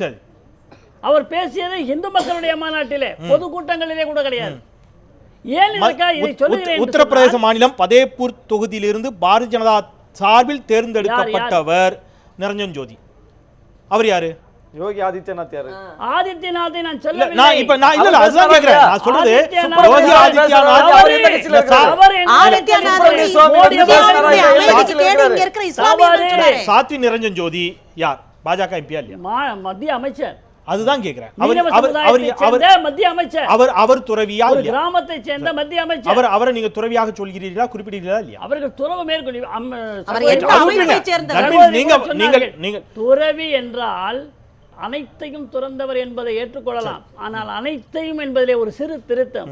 துறவி தன்னை மட்டுமே துறந்தவன், மக்களை நேசிக்கக்கூடியவன் மட்டுமே தான் துறவியாக இருக்க முடியும். எனவே அவருடைய உங்க சனாதன தர்மம், இந்து தர்மம் அதைத்தான் சொல்லுதா துறவிக்கு? நிச்சயமாக துறவி என்றால் தன்னை மட்டுமே துறந்தவர், தனக்கு வேண்டியதை மட்டுமே ஒரு துறந்தவர். ஓடை கையில வைத்திருக்க இந்த கூடாது, பட்டினத்தார் துறவு இந்த போறாருன்னு உலகத்தை பேசுறாங்க. நேசிக்கிறவன் துறவி. நான் வரேன். எல்லாவற்றையும் துறந்து செல்கிறார் அப்படிங்கிற பட்சத்துல நீங்க சொல்றது வேற ஒரு பார்வையில் மக்களை நேசிக்க. நான் திரு ஆதவனுடைய கருத்துக்களுக்கு நான் வரேன். திரு ஆதவனுடைய தவறான பதிவுகள் அழுத்தம் திருத்தமாக பதிக்கப்படுகின்றன. நான் முடிச்சிடறேன். நான் தெளிவாக சொன்னேன். பதேப்பூர் தொகுதியிலிருந்து தேர்ந்தெடுக்கப்பட்ட சாத்தி நிரஞ்சன் ஜோதின்னு சொன்னேன். அதை தான் நானும் திருப்பி சொல்றேன். என்னுடைய கேள்வி என்பது நான் திருப்பி கேட்கிறேன். யாரோ ஒரு 10 பேர் செய்யக்கூடிய குற்றச்சாட்டுகள், திருப்பி எல்லா மேடைகளும் இந்த வாதத்தை வச்சுட்டேன். ஒரு உதாரணமாக நான் ஆதவன்ட்ட இந்த கேள்வி வைக்கிறேன். ஒரு பாலியல் வன்கொடுமை அல்லது பாலியல் வன்புணர்வு ஒரு பெண்ணுக்கு எதிராக நடைபெறுகிறது. அப்படி ஒரு இந்தியாவில் நடக்கக்கூடிய பாலியல் வன்புணர்வுகளை எல்லாம் கணக்கெடுத்து அந்த குற்றத்தில் ஈடுபட்டவர்கள் யார் என்று பெரும்பான்மையாக கணக்கிட்டு பார்க்கிறார்கள். ஒரு வாதத்துக்கு வச்சுக்கிறேன். பிட்பாக்கெட் திருடர்கள், கொள்ளை என்று எடுத்துக்கொண்டால் மக்கள் தொகையின் அடிப்படையில் இந்த குற்றச்சாட்டுகளில் அதிகமாக ஈடுபட்டிருப்பவர்கள் ஏதோ ஒரு சாதியைச் சேர்ந்த இந்து சமயத்தை சார்ந்தவர்களாகத்தான் இருப்பார்கள். ரைட். இந்த வாதத்தை வச்சுக்கிட்டு இது போன்ற கொடும் குற்றங்களில் ஈடுபடுகிறார்கள். கள்ளக்கடத்தல் எல்லாம் சேர்த்து எல்லாம் நான் சொல்லிடுறேன். இஸ்லாமியர்கள், கிறிஸ்தவர்கள், இந்துக்கள்னு எடுத்துக்கிட்டா இதில் அதிகமாக குற்றம் செய்தவர்கள் அப்படிங்கிற எண்ணிக்கையில் இந்துக்கள் வந்தார்கள்னு சொல்றதுக்காகவே இந்துக்கள் எல்லாரும் மோசமானவர்கள், எல்லோரும் இந்த நாட்டை விட்டு போங்கன்னு சொல்றது எப்படி சரியான வாதமாக இருக்குமா? அது தவறு என்பது போலவே ஒரு 10 பேர் செய்யக்கூடிய விஷயத்தை எடுத்துக்கொண்டு ஒட்டுமொத்த சமூகத்திற்கு எதிரான வாதங்களை வைப்பது என்பது சாதாரண நபர்கள் வைத்தால் பிரச்சனை இல்லை. நாடாளுமன்ற உறுப்பினர்களாக இருப்பவர்களுக்கான பொறுப்பு இருக்கிறதா இல்லையா, அதற்கான காரணம் என்னங்கிறத நான் திருப்பி கேட்கிறேன். ஆதவன், அதற்கான காரணம் என்ன? இல்லை, முதல்ல பார்த்தீங்கன்னா மதத்தை அடிப்படையாக வைத்து அரசியல் செய்கின்ற பழக்கம் பாஜகவுக்கு நிச்சயமாக கிடையாது. இந்த விஷயத்தோட பார்த்தா யோகி ஆதித்யநாத் அவர் பார்த்தீங்கன்னா யோகாவை கடைபிடிக்காதவர்கள், யோகாவை செய்யாதவர்கள், அவர்கள் தேசத்தை கடல்ல குதிக்கணும், தேசத்துக்கு வெளியே போகணும், பாகிஸ்தான் போகணும் அப்படின்னு சொல்லியிருக்காங்க. காரணம் என்னன்னு கேட்டீங்கன்னா எல்லாரும் சொன்னது மாதிரி தான் எதிர்வினை. என்னன்னு பார்த்தீங்கன்னா இவர் CPM general secretary Sitaram Yechury அவர் என்ன சொல்லியிருக்காரு பார்த்தீங்களா? நாய் செய்யறது தான் இங்க யோகா. நாய் கை கால நீட்டி நாய் தனது உண்மை. திரு ஆதவன் அப்சல்யூட்லி அது உண்மை. திரு ஆதவன் இது அவர் சொன்னதல்ல. யோகாசனத்தில் பதஞ்சலி யோகாவும் திருமூலர் யோகாவும் இருக்கிறது. இது மனிதன், அதுல தவறில்லை, அது தவறில்லை. நான் சொல்றது தவறில்லை. அது பூனையிலிருந்து நாயிலிருந்து மனிதன் தன்னுடைய அறிவை பயன்படுத்தி ஒவ்வொரு விலங்கினமிடமிருந்து ஒன்றை கற்றுக்கொண்டான் என்று சொல்வதில் என்ன தவறா போயிடுதுங்கிற. அதை ஏன் நீங்க பக்தியா பாக்குறீங்க? அது உடற்பயிற்சி தானே. இல்ல நான் கேக்குறேன். அவருடைய வாதத்துல நரேந்திர மோடி அவர்கள் ஒரு நாய் அடிபட்டா கூட அதுக்காக வருத்தப்படுவேன். இல்ல ஒரு நிமிஷம் செந்தில் எனக்கு கொஞ்சம் பேச சொல்லுங்க. நாய் அடிபட்டா கூட வருத்தப்படுவேன் அப்படி என்று சொன்னவர். அப்படி இருக்கும்போது மனிதன் ஒருத்தர் செத்தா நான் பார்த்துட்டு வேடிக்கை பார்த்து கொண்டு இருப்பேனா என்று கூறினார் மோடி. அதற்கு எப்படியெல்லாம் நாட்டில் இருக்கின்ற எதிர்க்கட்சிகள் என்ன தையோன்னு குதிச்சாங்க. அப்படிப்பட்ட அதே சிபிஎம் சேர்ந்தவர்கள், கம்யூனிஸ்ட் சகோதரர்கள், காங்கிரஸ் கட்சிகள் எல்லாரும் என்ன வருத்தம் தெரிவித்த பிறகு பாஜக அதிகாரப்பூர்வமாக வருத்தம் தெரிவித்த பிறகு துணை குடியரசுத் தலைவர் தொடர்பான விவகாரத்தில் நான் முடிச்சிடறேன். ஏற்கனவே நடைபெற்ற அரசு சார்ந்த விழாவில் அவர் தேசிய கொடிக்கு சல்யூட் அடிக்கல. இஸ்லாமியர் பாருங்க தேசிய கொடியை வணங்கம் இருக்கிறான்னு ஒரு பிரச்சனை எழுந்துச்சு. ஆனால் புரோட்டோகாலின் படி அப்பொழுது குடியரசுத் தலைவர் மட்டும்தான் அந்த அணிவகுப்பு மரியாதை ஏற்றுக்கொள்ள வேண்டும் என்பது புரோட்டோகால் என்று சொன்ன பிறகு மன்னித்துக் கொள்ளுங்கள் என்று திரும்ப பெறப்பட்டது. இந்த மாதிரி குடியரசு துணைத் தலைவரையே மதம் சார்ந்த பார்வையோடு பார்க்கக்கூடிய போக்கு இருக்கிறது என்று சொன்னால் கடைநிலையில் இருக்கக்கூடிய சாதாரண குப்பனையும் சுப்பனையும் ஒரு ஷாகுல் கமிதியும் இந்த பார்வையோடு பார்க்க மாட்டார்கள் என்பது என்ன நிச்சயம்? இதற்கான தீர்வு சார், நீங்க தவறு என்பதை நீங்களும் கூட எல்லா மேடைகளும் ஒத்துக்கொண்டு தான் இருக்கிறீர்கள். மோடியிலிருந்து நீங்கள் வரை அத்தனை பேரும் தவறுன்னு சொல்றீங்க. இதற்கான தீர்வுகளாக நீங்கள் நினைப்பது என்ன? இது போன்ற பேச்சுக்கள் இனி வரக்கூடிய காலங்களில் தொடரக்கூடாது என்பதற்கான தீர்வா நீங்க எதை முன்வைப்பீங்க? இல்ல நீங்க ஒரு விஷயத்தை புரிஞ்சுக்கணும். அந்த ஹேட்ரட் ஸ்பீச், வெறுப்பு அரசியல், வெறுப்பு பேச்செல்லாம் பேசிட்டு இருந்தீங்க. நீங்க ஆரம்பிச்சதே பாத்தீங்கன்னா அபிஷேக் பானர்ஜியோட பேச்சிலிருந்து ஆரம்பிச்சீங்க. அதுல பாத்தீங்கன்னா தனது கட்சிக்கு எதிராக பேசுவதில்லை, கண்ணை தோண்டுவேன், கையை வெட்டுவேன். இது வெறுப்பு அரசியல். இது கண்டிக்கத்தக்க வேண்டியது. ஆனா கொள்கை அடிப்படையிலேயே யோகாவை ஒரு இந்திய தேசத்தின் கலாச்சாரமாக ஏற்றுக்கொள்ளப்பட்ட ஒரு யோகாவை உலக அளவிலே கொண்டு செல்வதற்கு ஐநா சபையிலே 150 நாடுகள் ஏற்றுக்கொள்ளப்பட்ட ஒரு விஷயத்தை இங்கே இருக்கின்ற சிலர்கள் எதிர்க்கின்றார்கள் என்றால் அதற்கு எதிர்வினை ஆற்ற வேண்டாமா? அதைத்தான் அங்கே யோகி ஆதித்யநாத் செய்திருக்கின்றார். இது வெறுப்பு அரசியல் கிடையாது. இதை ஒப்பிட்டு பார்க்காதீங்க. நான் எப்படி புரிய வைக்கிறது தெரியல. நான் கேட்கறது ரொம்ப தெளிவாக, யோகா இந்த நாட்டினுடைய மிகப்பெரிய கொடை. அதை கொச்சப்படுத்தவே இயலாது, அதில் மாற்றுக்கருத்தே இல்லை. ஆனால் அதற்கான எதிர்வினைகள் என்பது பொறுப்பான இடங்களில் இருப்பவர்களிடமிருந்து வரக்கூடிய எதிர்வினைகள் என்பது எவ்வாறு இருக்க வேண்டும் அப்படிங்கிறதா என்னுடைய கேள்வியாக இருக்கிறது. நாம நேயர்கள் சிலர் உங்களுக்கான கேள்விகளோடு காத்திருக்கிறார்கள். அவர்கள் உங்களிடம் கேள்விகளை முன்வைக்க இருக்கிறார்கள். கேள்வி நேரத்தில் இது நேரம். வரக்கூடிய நேயர்களுக்கு மீண்டும் நினைவுபடுத்துகிறேன், உங்களுடைய கேள்விகள் சுருக்கமாக யாரை நோக்கி என்பதை தெளிவாக இருக்க வேண்டும். மிகுந்த கண்ணியத்தோடும் நாகரிகத்தோடும் கூடிய கேள்விகளாக இருக்க வேண்டும். சுருக்கமாக கேள்வி நேரத்தில் இது நேரம்.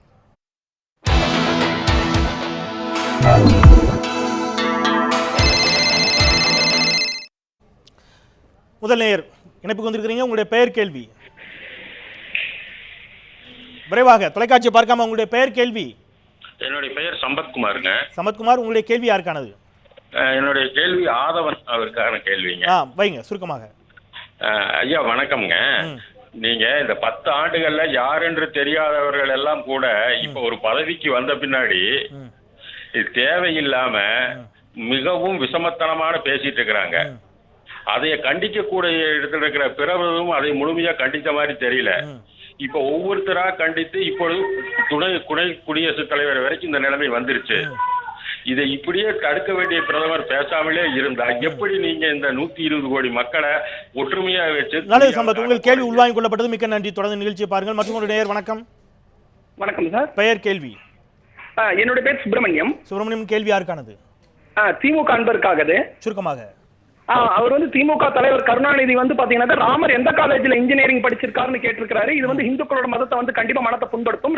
96 வாக்குல 96ல இருந்து 2000க்குள்ள திருச்சியில ஒரு மாநாட்டுல குங்கும பொட்டிடுறத பத்தி பாத்தீங்கன்னா நெத்தியில காயம் வந்திருக்குன்னு சொல்லியிருக்காரு. அப்புறம் காட்ட பரம்பரை போட்டு பஞ்சத்துக்கு போட்டுன்னு சொல்லிட்டு அவருடைய அந்த இவர் மதுரையில இருக்கிற இவரை வச்சு பேச சொல்லியிருக்காரு. இந்த மாதிரி பல விஷயங்கள் பேசியிருக்காருங்க. அது தவிர கிருஷ்ணன் திருடன் சொல்லியிருக்காரு. இதெல்லாம் கண்டிப்பா எங்களுடைய, நான் ஒரு ஹிந்துங்க, என்னுடைய மதத்தை கண்டிப்பா. நன்றி. உங்களுடைய கேள்விகளுக்கான பதிலை நிச்சயமா அவர்கிட்ட கேட்கலாம். நன்றி உங்களுடைய அழைப்பிற்கு கருத்திற்கும். மற்றும் ஒரு நேயர் வணக்கம். நன்றி. இந்த அளவில் நாம் நேயர்களினுடைய அழைப்பை நிறைவு செய்யலாம். திருவைத்திலிங்க, முதல்ல நீங்க அந்த நேருக்கான பதில சொல்லிட்டீங்கன்னா இதோடு சேர்ந்து பல இடங்களில் நீங்க ராமர் எந்த பொறியியல் கல்லூரியில் படித்தார், இந்த மாதிரியான கேள்விகள் என்பது எந்த அளவிற்கு ஏற்புடையதாக இல்லை. அது ராமர் பற்றி கலைஞர் சொன்ன கருத்து என்பது சேது சமுதாய திட்டத்தை எப்படியாவது கொண்டு வர வேண்டும் என்ற ஆதங்கத்தில் இதற்கு ஒரு மதத்தை ஒரு சான்றாக வைத்து தடை செய்கிறார்களே என்று, தடை செய்ய முயற்சிக்கிறார்கள் என்ற ஆதங்கத்தில் அவர் அப்பொழுது படித்தாரா என்று கேட்டார். அதெல்லாம் அது புண்படுத்தும் நோக்கம். ராஜேந்திர சோழனும் எந்த பொறியியல் கல்லூரி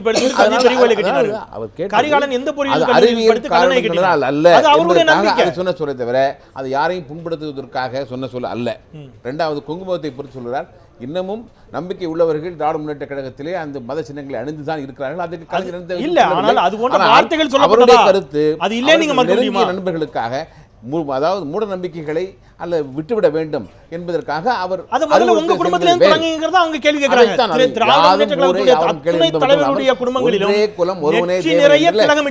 திமுகவை பொறுத்தவரையிலே அது நாத்திக கட்சி அல்ல. ஒன்றே ஒருவனே தேவன் என்று நம்பிக்கை உள்ள கட்சி தான். ஆனால் அண்ணா காலம் தொட்டு, தொடக்க காலம் தொட்டு திராவிட முன்னேற்ற கழகத்தினுடைய ஆன்மீக கொள்கை என்பது ஒன்றே குலம் ஒருவனே தேவன் என்பதுதான். அது அங்கே மூட நம்பிக்கைகளுக்கு இடமில்லை. அந்த ஒரே தேவனில் ராமர் வரமாட்டாரா? எல்லோரும் வருவார்கள். நாங்கள் கோயிலுக்கு போக மாட்டோம். தமிழர்கள் திராவிட இன்றைக்கு வள்ளுவர், நீங்கள் அந்த கடவுள் வாழ்த்திலே சொல்லீர்கள், ஆனால் அவர் இறைவனின் பெயரை குறிப்பிடவில்லை, இறைவனுடைய தன்மைகளை குறிப்பிடுகிறார். நாங்கள் தமிழர்கள், எங்களுக்கு இறை நம்பிக்கை உண்டு, ஆனால் எந்த மதமும் எங்களுக்கு. ஆனால் இன்றைக்கு விஷம பிரச்சாரம் செய்கிறார்கள். என்னன்னா, இந்துக்கள் என்பவர்கள் தமிழர்கள் தான், அதாவது தமிழர்கள் என்பவர்கள் இந்துக்கள் தான், கிறிஸ்தவர்கள் அல்ல, முஸ்லிம்கள் அல்ல என்று பிரச்சாரம் செய்கிறார்களே, அதுதான் ஹேட் பிரச்சாரம், அதுதான் விஷம பிரச்சாரம். அது அப்படி என்றால் 2015 வருஷமா தான் இன்றைக்கு கிறிஸ்தவர்கள், 1500 வருஷமா தான் முஸ்லிம்கள், அதற்கு முன்பு எல்லாரும் தமிழர்கள் தான். அரசியல் காரணங்களுக்காக கிறிஸ்தவர்களையும் முஸ்லிம்களையும் தமிழர்கள் அல்ல என்று சொல்லுது பிரச்சாரம் செய்பவர்கள் மீது இந்த தமிழக அரசு நடவடிக்கை எடுக்க வேண்டும். அப்பொழுதுதான் இந்த பிரச்சாரத்திற்கு திரு ஆதவன் கேள்வி, உங்களுக்கான நேரின் கேள்விக்கு உங்களுடைய பதில்.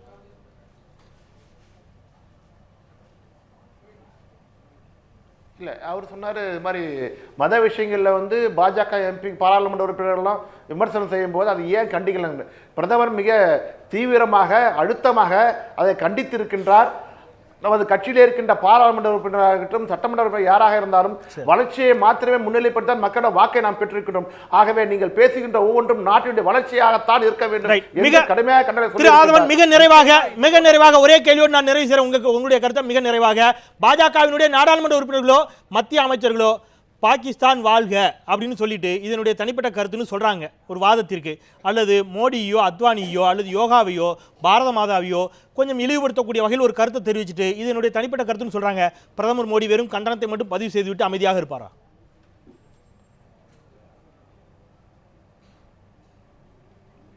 இல்ல, நாங்க இந்த விஷயத்திலே நாங்க வெறும் கண்டனத்தை மட்டும் சொல்லலைங்க. கண்டிப்பா நடவடிக்கை இருக்கும். இதுவரைக்கும் எடுக்கப்பட்ட ஏதாவது ஒரு நடவடிக்கை மட்டும் சொல்லுங்க. தீவிர தன்மையை பொறுத்து இருக்குது. இப்ப இவர் பேசின விஷயத்துல வந்து யோகி ஆதித்யநாத் பேசின இதுவரைக்கும் பேசுறது தீவிரமா இல்லன்னு முடிவு பண்ணிட்டீங்க. தீவிரமான விஷயமா தெரியல. திரு ஆதவன், நான் ரொம்ப இல்ல, நான் ஒரே ஒரு விஷயத்தை கொடுப்பேன். ரொம்ப நாகரிகமா சொல்லணும்னா எங்களுடைய கருத்துக்களை ஏற்றுக்கொள்ளாதவர்களுக்கு அபிஷேக் பானர்ஜி பேசிய விஷயத்தையும் அபிஷேக் பானர்ஜி திரு ஆதவன் ரொம்ப எளிமையா அபிஷேக் யோகி ஆதித்யநாத் பேசிய விஷயத்தையும் ஒன்றாக நீங்க சமமாக பார்த்துவிட முடியாது.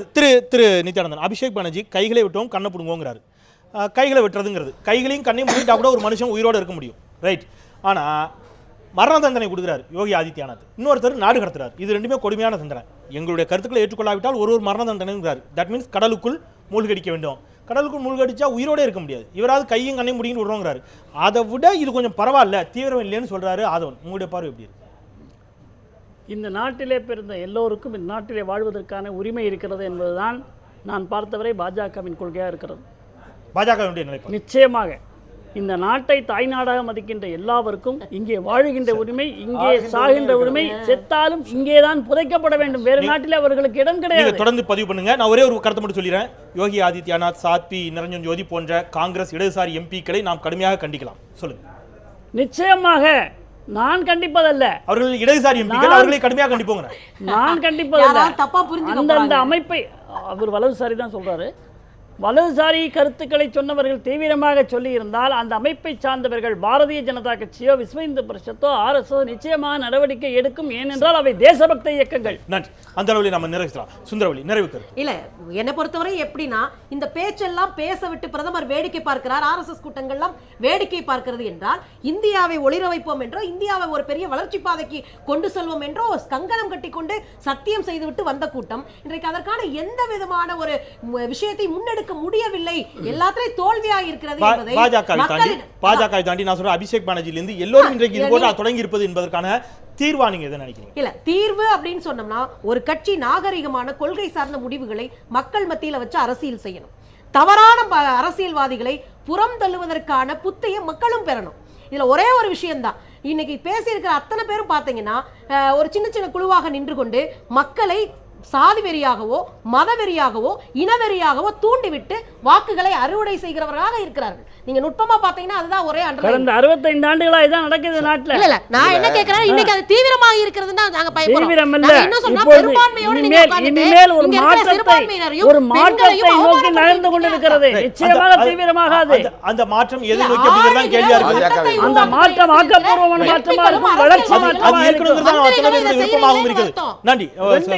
ரெண்டு எம்எல்ஏ வேட்பாளர் நிறுத்தி மாலை போட்டதாக சொன்னார்களே, மோடியினுடைய கழுத்தை சீவி உடலை உரித்து தள்ளுவேன் என்று சொன்ன மசூதுக்கு காங்கிரஸ் மசூத் என்ற ஒரு மனிதர், இதே உத்தரப்பிரதேசத்தில் அந்த கலவரம், இவர் குறிப்பிட்ட கலவரத்திலே பேசியவருக்கு MP காங்கிரஸ் கட்சியில அதான் கேக்குறேன். எல்லா வேட்பாளராக கட்சிகளும் ஏன் போட்டி அது போட்டு ஏன் இதை செய்கிறீர்கள் தான் கேக்குறேன். அது ஏன் எல்லா சொல்றீங்க? கட்சிகளும் ஏன் போட்டி போட்டு இதை செய்கிறது ஏன் அப்படிதான் பாஜக கேள்வியா இருக்கிறது. மட்டும் குறிவைத்து சொல்வது என்ன திரு காரணம்? நித்யானந்தன், நான் முதலே சொன்னேன், எல்லா கட்சிகளிலும் இது போன்ற போட்டி காங்கிரஸ் ஏன் அதிகரிக்கிறது? ஒரு யோகா ஷானவாஸ், என்கிற நிறைவு கருத்து. உடற்பயிற்சி நம்ம நிறைவு இவ்வளவு அரசியல் நிறைவு செய்ய பண்றீங்க. வந்துட்டோம். நிறைவு கருத்து திரு ஷானவாஸ். அதாவது இந்து மதத்தில் நிறைய துறவிகள், ஆன்மீகவாதிகள், யோகிகள் தோன்றி இருக்கிறார்கள், இப்போதும் வாழ்ந்து கொண்டிருக்கிறார்கள். விவேகானந்தரிலிருந்து நாம் பார்க்கிற மதுரை ஆதீனம் குன்றக்குடி அடிகளார் வரை ஒருவர் கூட இங்கு இருக்கிற பிற இந்து அல்லாத சமூகங்களை நோக்கி வெறுப்பு பேச்சு பேசியதில்லை, அந்த மக்களை வெறுப்பாக பார்த்ததும் இல்லை.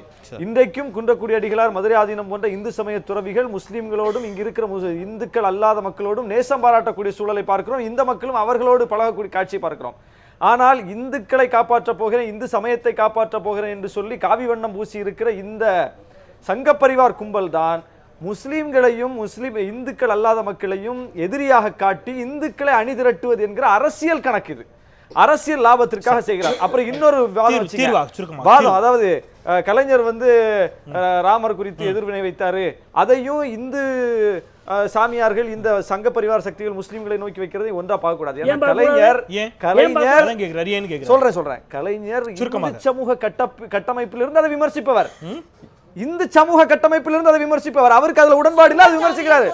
சொந்த மதத்துல இருந்து ஒருத்தர் விமர்சனம் வைக்கிறது வேற. இன்றைக்கு அரசியலமைப்பு சட்டப்படி கலைஞர் இந்து தான், முஸ்லிம் இல்ல, கிறிஸ்தவர் இல்ல. புரியுதா உங்களுக்கு? அவர் அந்த சமூகத்தில் அந்த கட்டமைப்பிலிருந்து முரண்படுகிறார், அந்த கட்டமைப்பிலிருந்து முரண்படுகிறார். அதையும் நீங்க ஒரு சம்பந்தம் இல்லாத ஒரு மதத்தை ஒரு இந்து சாமியார் முஸ்லிம் பேசுறதுக்கும் கலைஞர் இந்துவ கேள்வி கலைஞர் பேசுவது சரியா தவிர அந்த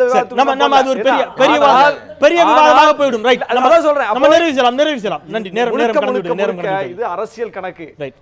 மோடி எதை சொல்லி ஆட்சியை பிடித்தாரோ அது எதை மக்கள் கேள்வி எழுப்ப தொடங்கி விட்டார்கள்.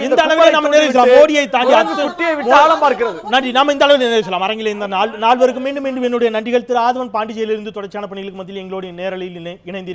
திரு ஆதவன், உங்களுக்கும் என்னுடைய நெஞ்சார்ந்த நன்றிகள். இந்த அளவிலே நாம் நிறைவு செய்யலாம். எனக்கு சரியாக நினைவு இருக்கும் என்று சொன்னால் உங்ககிட்ட கூட நான் அதை கிராஸ் செக் பண்ணிக்கலாம்னு நினைக்கிறேன்.